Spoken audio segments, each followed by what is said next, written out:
Bengali cooking and ব্লগের পক্ষ থেকে সকলকে স্বাগত। আজ আবার একটি রেসিপি নিয়ে হাজির। তো আজকের রেসিপি আলু পালংয়ের সবজি। তো পালংয়ের সিজন মানে শীতকাল, তো একটু আলু পালংয়ের সবজি না হলে ভালোও লাগে না।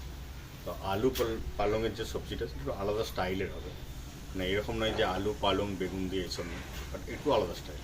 তো চলুন বানিয়ে নেওয়া যাক, দেখে নিই কীভাবে বানাই।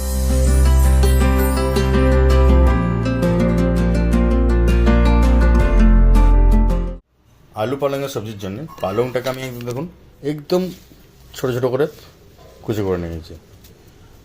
আদা রসুনের পেস্ট করে নিয়েছি, পেঁয়াজ কুচিয়ে নিয়েছি, কাঁচা লঙ্কা, টমেটো, ধনে পাতা আর আলু।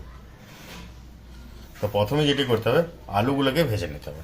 তো চলুন আগে আলুগুলো আমি ভেজে নিই। তো আলু ভাজার জন্য আমার তেল গরম হয়ে গেছে। তো আলু পালংয়ের সবজির জন্য আলুগুলো আমি প্রথম ভেজে নেবো।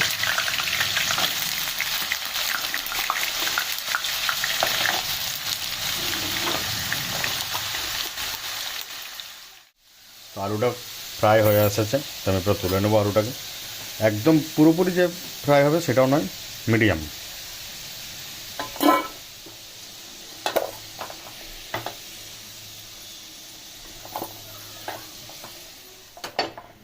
তো আলু ভাজা হয়ে গেছে, তুলে নিলাম। তেলটা কী করব, যেহেতু এটা রিফাইন তেল আছে, এটাকে আমি আলাদা বাটিতে ঢেলে নেব। তো আলু পালংয়ের সবজির নেক্সট স্টেপ, এখানে সরষের তেল নিয়ে নেব পরিমাণ মতো। তো অলরেডি আমার কড়াই গরম ছিল, তো তেল তাতে বেশিক্ষণ লাগবে না। তো এতে আমি অল্প পরিমাণ গোটা জিরে আর একটা শুকনো লঙ্কাকে দেব।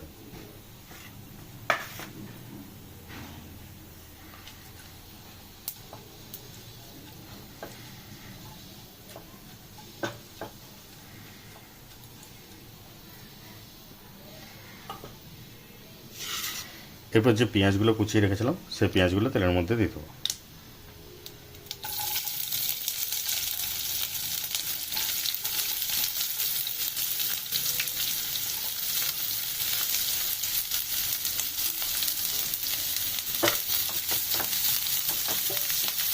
পেঁয়াজ লাল হয়ে এসেছে, এই টাইমে আদা রসুনের যে পেস্টটা করে রেখেছিলাম সেটার মধ্যে দিয়ে দেবো 1 চামচ।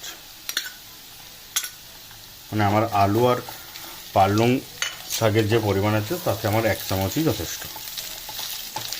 তো এটাকেও একটু ভালো করে ফ্রাই করে নেবো, যাতে কাঁচা গন্ধটা যেন না আসে। হ্যাঁ, এই টাইমে আমি কিছু কাঁচা লঙ্কা চিড়ে রেখেছিলাম সেগুলো দিয়ে দেবো। কাঁচা লঙ্কাটা যে যেমন ঝাল খেতে পছন্দ করেন সেরকম অনুযায়ী।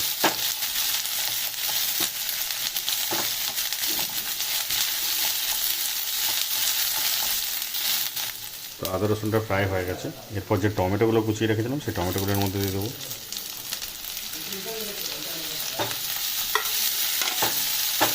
এবং এরপর রান্নার যে নুনটা লাগছে, লবণ, এটা পরিমাণ মতো আমি দিয়ে দেবো। তাতে কী হবে, টমেটোগুলো গলেও যাবে এবং পেঁয়াজগুলোও গলে যাবে। নুনটা অবশ্যই খেয়াল রেখে দেবেন, যারা আলু ভাজার সময় নুন দিয়ে দেবেন তারা নুন কম দেবেন পরে, আর যারা নুন একবারই দেবেন তো এখন এই টাইমে দিতে পারবেন।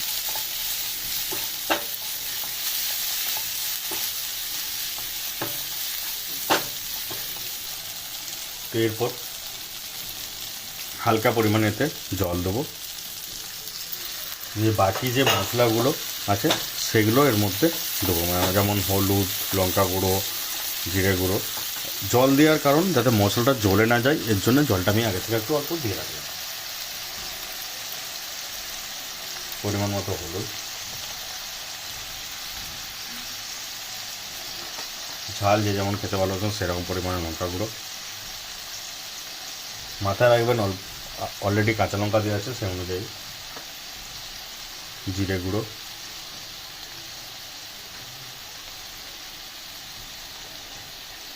ধনে গুঁড়ো। ধনে গুঁড়ো অপশনাল, বাট আমার ভালো লাগে তার জন্য আমি দিচ্ছি।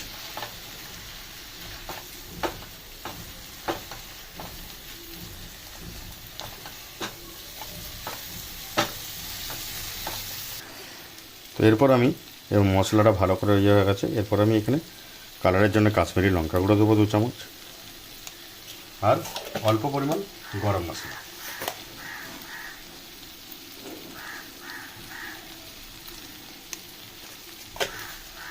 ভালো করে মিক্স করে নেব। গ্যাস কিন্তু আমি মিডিয়াম বা লো ফ্লেমে রেখেছি, যাতে মশলাটা জ্বলে না যায়।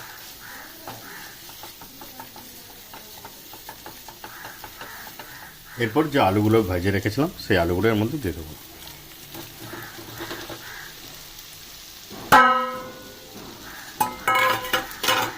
ভালো করে মশলাটার সাথে মিক্স করব।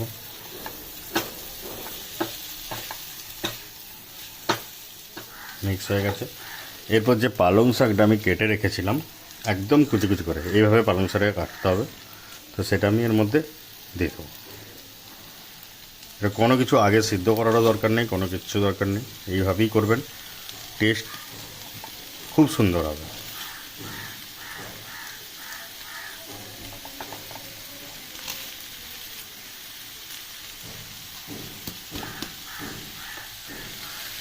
এরকম করে পালং শাকটা দিয়ে কিছুক্ষণ রেখে দেবেন। হ্যাঁ, অবশ্যই কিন্তু ঢাকা দেবেন।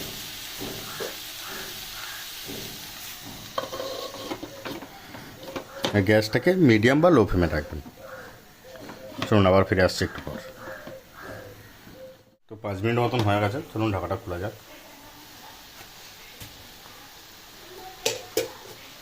পাল্টে নেবো একবার। শাকের যে জলটা বেরিয়েছে সেটা পুরোটা এটা হয়ে গেছে।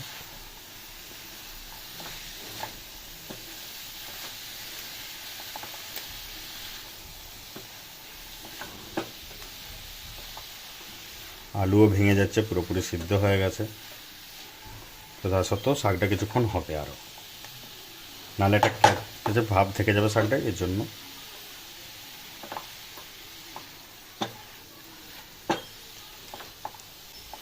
অনেকেই পালং শাকের সবজি তো আশা করেই সবাই খেয়েছেন, বাট এইরকম আলু পালংয়ের সবজি খুব কমজনই খেয়েছেন। তো একবার ট্রাই করুন বাড়িতে, ভালো লাগবে আপনাদের।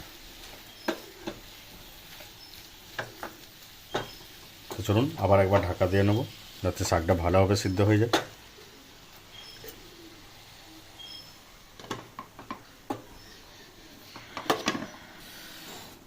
চলুন ঢাকনা খুলে নিয়ে যাক। দেখুন কতটা হয়ে গেছে, এবং আলুগুলোকে আমি কিছু ম্যাশ করে নেবো এভাবে। আলু বাম্পার সিদ্ধ হয়ে গেছে।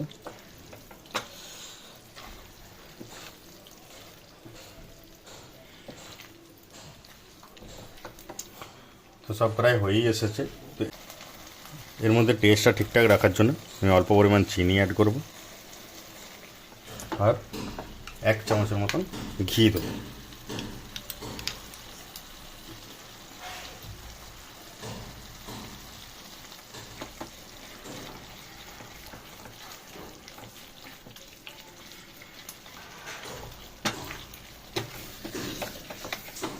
বাস এবারে নামাবার টাইম হয়ে এসেছে, তার জন্য উপর থেকে হালকা করে ধনে পাতা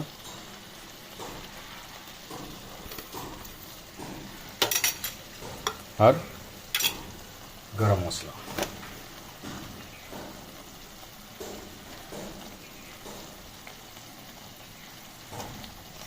দিয়ে গ্যাসের ওভেনকে একদম লো করে দেবো।